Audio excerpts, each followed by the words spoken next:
চলো বিস্কুটই খাবো, চলো। তাও টাকা দিব না। হ্যাঁ টাকা দিব না, বিস্কুট খাওয়াবো, খাবা?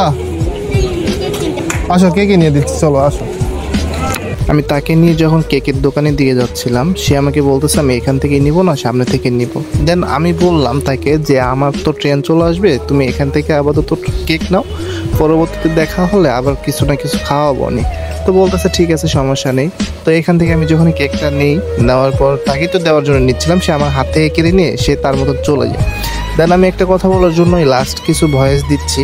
আমার আগামীতে কিছু ভিডিও আসতেছে, যে ভিডিওগুলোতে আমি ফটো গিফটের পাশাপাশি আরও সামথিং কিছু গিফট করার চেষ্টা করতেছি। দেন আপনারা যদি আমাকে আরও যদি মন থেকে ভালোভাবে যদি সাপোর্ট করেন, তাহলে অবশ্যই আমি ইনশাআল্লাহ আরও ভালো কিছু করার চেষ্টা করব।